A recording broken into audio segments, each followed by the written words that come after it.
I'm Fred Cunningham, and welcome to First Responder Friday on WSPA+. Every Friday on 7 News, we profile law enforcement officers, firefighters, EMS, 911 operators, and many other professionals in the Carolinas who respond in times of an emergency. Let's meet some of the people who have devoted their lives to service and run towards trouble when the rest of us are trying to get out of the way. Stephen Carpenter grew up in Greer, and there was never much doubt he would eventually become a firefighter. I was 5 years old. Greer Fire Department came to the school and, did the little stop, drop, and roll like we were talking about earlier. And I wanted to be a firefighter, third generation. But Dad needed some convincing. Well, at first he tried to talk me out of it. My family has been really supportive from the very beginning. And I think I was like 17 or 18, and my dad just quit trying to talk me out of it. But I always knew I wanted to be a fireman. I believe it's in my blood. Carpenter made it and spent nearly 2 decades with the Boiling Springs Fire District in Greenville. Then it was on to Lyman with Tiger River Fire and Rescue. I can't talk for every fireman, but the rush that you feel is just, it's like skydiving. It's just like adrenaline, and you're riding down the road, and all of a sudden you see this big cloud of smoke, and you see fire coming up, and it's like, okay, boys, we got a job, and we're going to take care of it, and we're all going to go home the next day. Days are long, but years are fast. Carpenter now finds himself in a new role with Tiger River Fire and Rescue. I'm in charge of community outreach, which entails going out not just to schools, as we talked about earlier. We did a fire safety class through Burger King. We do a fire safety class for Hardee's. We do a fire safety class hands-on with a fire extinguisher, with a real fire. When he was young, Carpenter says he talked too much in school. I like to be helpful to people, and it just got me in a lot of trouble. And now, God is using my gift of gab to be able to talk fire safety. The fire marshal has some big ways to promote safety. This little fire engine is a huge hit wherever he takes it. And then there's Skeeter. So Skeeter is my alter ego. An alter ego that stands 10 feet tall, a mascot, official or unofficial, that was paid for completely with donated money. The seniors love him, take him to the nursing homes, and they just have a blast with him. Skeeter did attend a wedding in 2023 for one of our lieutenants that works here at Tiger River. Carpenter is a married father, and something from his past has returned. Georgia Ann has said since she was really little that she wants to be a firefighter just like her daddy when she grows up. As for her future, Carpenter says, we'll see what happens. I'm Fred Cunningham, and that's First Responder Friday. Hey, what are we doing? I'm not here to get you in trouble, not here to rescue you, I'm not here to get your family in trouble. I'm here to help you. That's the message to Palmetto Elementary School from Williamston Police Officer Lee Mahaffey. Actually, he's got a lot of words. I want to not change the role of the SRO, but elevate it and get people to not see the badge and say, oh, he's the officer, but he's the resource. He's the support system we need around here. The Marine veteran served in Iraq, worked for Homeland Security, then joined Williamston Police. That's when he told his wife he wanted to be an SRO. And I was like, you do not want a high school. I mean, I was like, you want an elementary school because you're a superhero in the elementary school. Kelly Mahaffey should know. She's an assistant principal at nearby Concrete Primary School. I have been in education for 20 years, so I've seen a lot of the different roles and how things play out in schools and a lot of the rules and regulations and guidelines that schools are under. We're in two different kingdoms.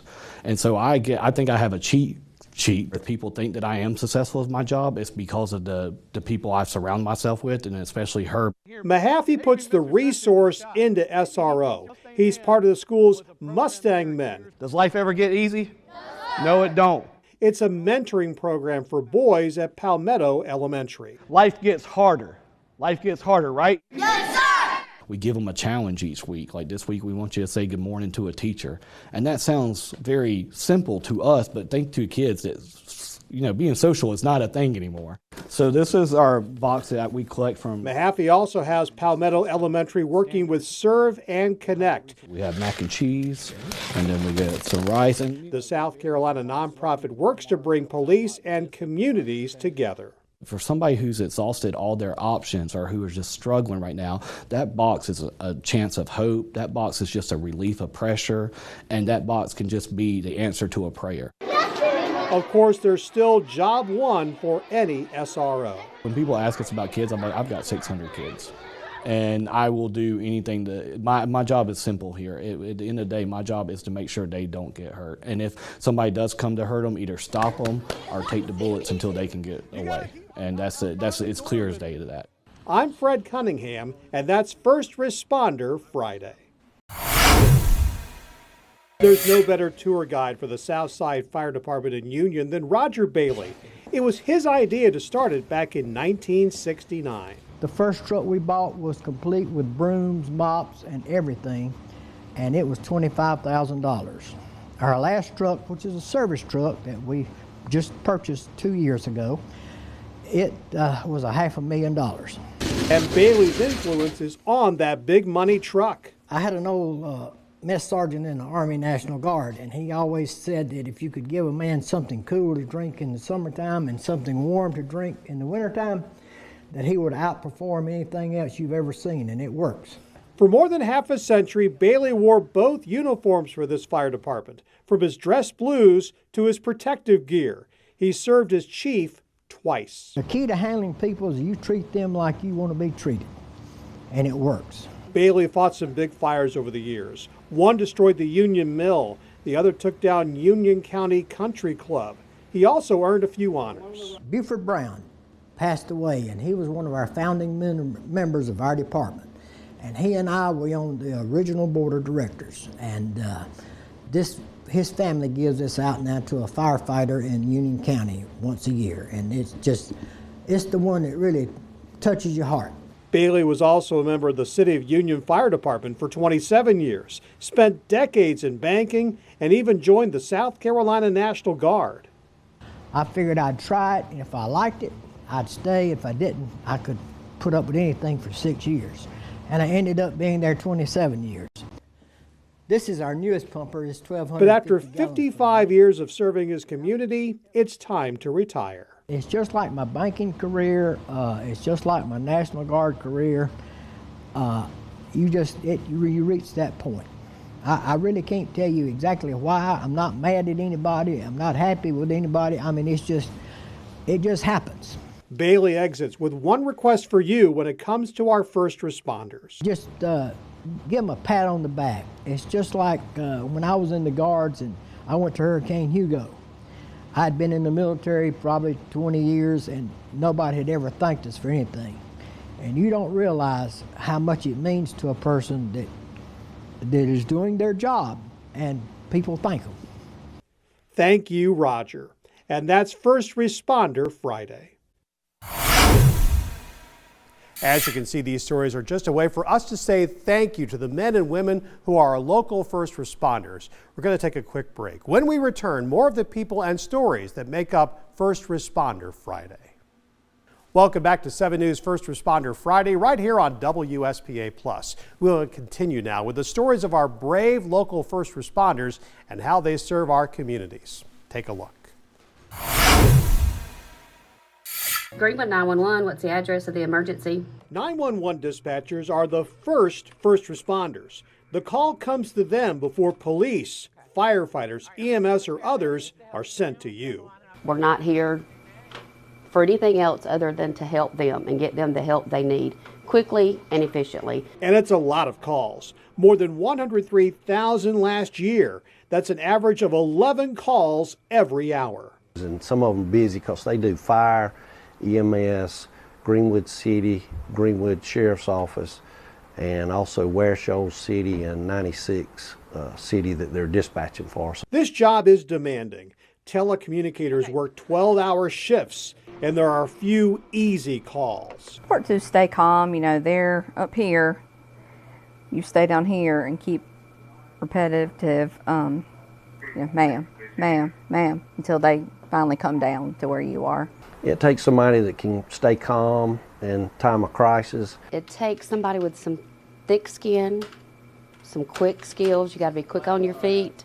You got to be able to multitask. You got to be able to do more than one thing at one time. There's a lot. You wear many hats in this job. You just tell them to take deep breaths. I'll tell somebody to slow down. Okay, take a deep breath. I'm going to help you. Some of the calls are memorable. I've had a couple that's in labor. I've never actually delivered a baby on the phone. It's kind of my dream to do that, but so far I have not. Sarah over here actually has. R1, Greenwood, can you respond to... But other callers stick with them. The most difficult part of the job is when it doesn't end the way you really wanted it to end. I had one of those this week. It's like a family in here. You're in these 4 walls for 12 hours with each other. So you learn to rely on each other and lean on each other and hold each other up and lift each other up and give somebody a hug. At 5, Greenwood... And that's First Responder Friday.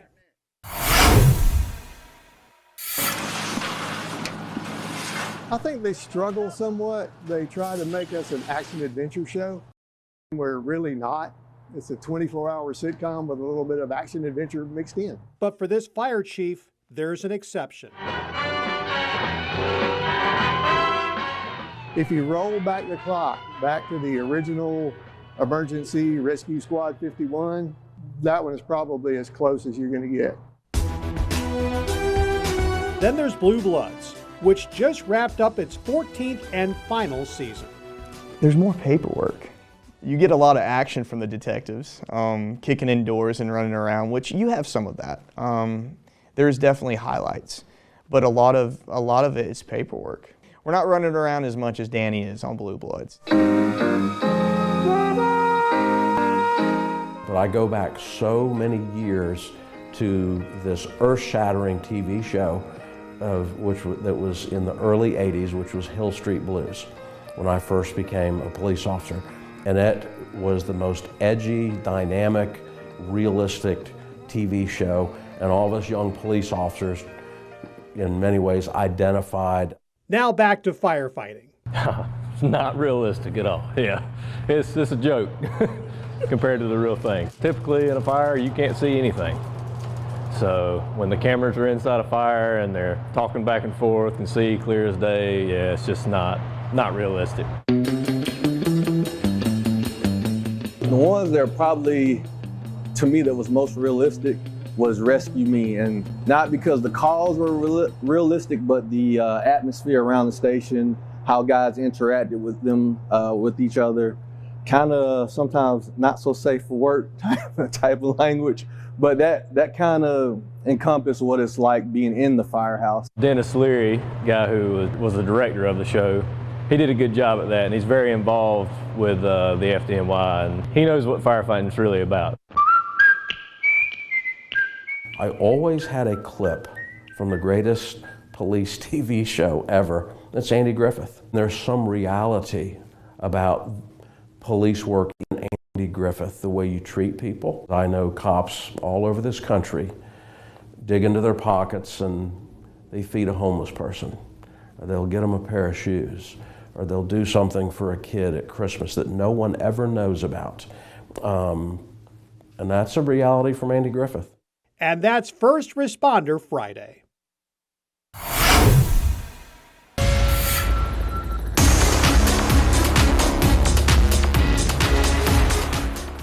Deputy William Ricketts is a pilot for the Spartanburg County Sheriff's Office. Here's when he says he knew his career was ready for takeoff. So when Top Gun first came out, we left the movie. My parents asked me what I thought about it, and I told them that's what I wanted to do when I grew up. Top Gun drew Ricketts to the role of a real-life goose. He was a backseater, the weapons control officer aboard FA-18Fs. I'll never forget my first flight in the Super Hornet. It was amazing. Something that, you know, you dream of and it happens. And then my first carrier landing, absolutely scared, excited, nervous at the same time, but it was amazing. And a real Navy cockpit involves more than just buzzing the tower and playing beach volleyball. You're always constantly studying, whether it's tactics, whether it's just being a better aviator, a lot of hard work, a lot of learning to think fast, and just adapt to the continuing environment that changes constantly.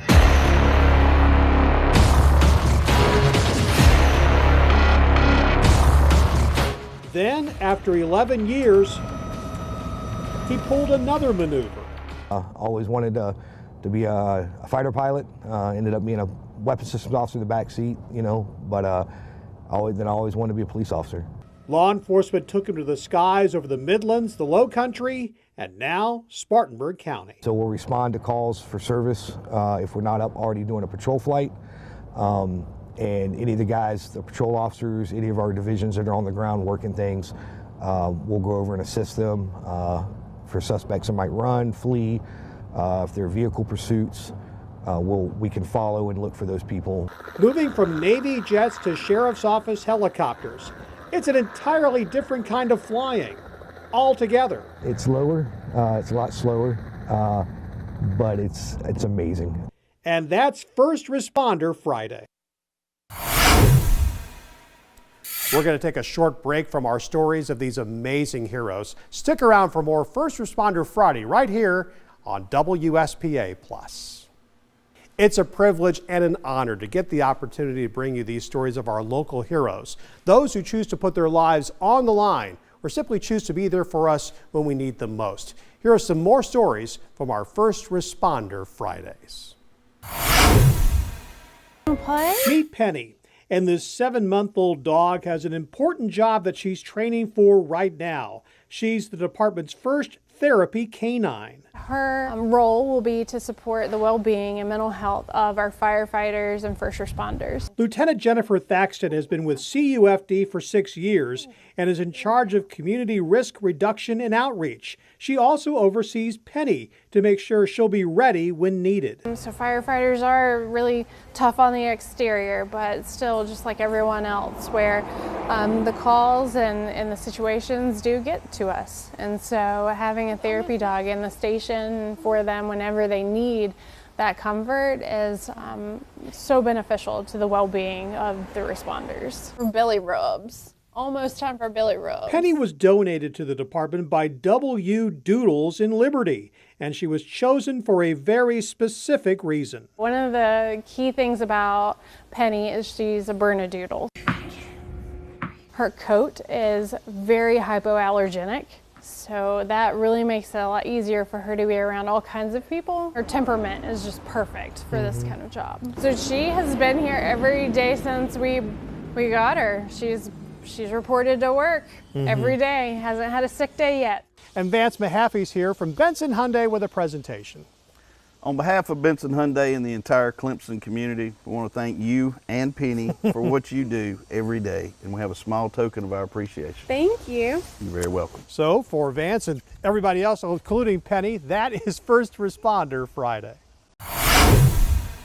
Christopher Hodges grew up in Anderson, wanting to be just like his older brother, Devin. You know, I've always looked up to him, you know, whatever he done, I kind of followed in his footsteps, you know, firefighting, roll on with EMS for a while. When Devin joined the Anderson County Sheriff's Office, Christopher had the same idea. I had an application to start the Sheriff's Office, but I never turned it in. Then, unfortunately, 2017 happened. On June 1st, 2017, Deputy Devin Hodges died in a boating incident during training on Lake Hartwell. Yeah, he ended up passing. And from that point till we got to the hospital, I don't remember nothing. I was focused, I was in the zone, I was upset, I was angry. That tough day and the loss of his brother convinced Christopher to do something. I turned in my application and I started here at the jail. And he found a home at the Sheriff's Office Detention Center. Everybody, you know, kind of wants to go toward the roadside, but the jail is a wonderful place. So after working here for a while, I was like, you know what, I like it here. And he's following his brother in a different way. Christopher is part of the Sheriff's Office dive team, but it turned out working outdoors wasn't his #1 passion. When I was in landscape, I wasn't used to working inside doors. So I was like, I don't know how I feel about working inside. Hodges liked it. But I haven't thought about going anywhere else. There was one person in both Christopher and Devin Hodges' lives who needed some convincing about law enforcement. My mom, she was like, whatever you do, I'm gonna have your back.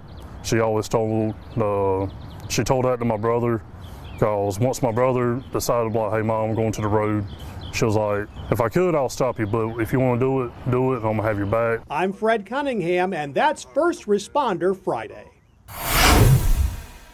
It's also First Responder Friday. We're joined by Sergeant Madison Weiss with the Belton Police Department. Thanks for joining us today. Absolutely, thank you. Tell me about how you got into law enforcement. What were your motivations behind it? Because you've been with Belton PD for a couple of years now. I got into law enforcement. I have the most generic answer in the world. I want to do something good, and I want to do something good for people. Where were you? I mean, you're from Anderson, and just what kind of process, because a lot of people, I think that's a pretty good idea too, maybe want to follow in those footsteps. So you can apply with an agency, and from there you go through their hiring process, you go through their pre-academy, and then you get shipped off to the academy in Columbia for further training through them. You graduate from there, you come back to your agency for some more training, and then you go out into FTO, which is the field training process, where you actually learn how to be a cop. One thing that isn't so much training, it's something that came, I think, from inside you. You had to deal with the theft of a bike. Yes. For a little 8-year-old girl who was just heartbroken over that. I think we can all imagine what that would be like. Tell me what you did to help turn her day around. That one just hurt me inside as I was leaving. We have kind of a community fund within our police department, and I called my chief and I said, hey, could it be possible to utilize some of this fund to get the little girl a new bike? And he was completely on board right from the get-go. We got it ordered, got it put together. We got to do that on shift one day and get it out there to her. And you had her beside herself, you had the mom in tears. How'd that make you feel? Fantastic. That's why we get into it, when you can do something good. Awesome. Any big plans as far as law enforcement for you down the road? No, I'm still relatively new in my career in the grand scheme of things, and I'm just enjoying the road for now. That's awesome. Sergeant Madison Weiss, thanks for being here from the Belton Police Department. Thank you. Thank you for what you and everybody in law enforcement does. Absolutely, it's a pleasure. Those are just some of the people who chose careers with one goal in mind: to help others. You can see new editions of First Responder Friday every week on 7 News in our morning and afternoon newscasts. You can also find all of our previous profiles in the First Responder Friday section of WSPA.com and the 7 News app. And join us here for more episodes of First Responder Friday on WSPA+. I'm Fred Cunningham, and we'll see you next time.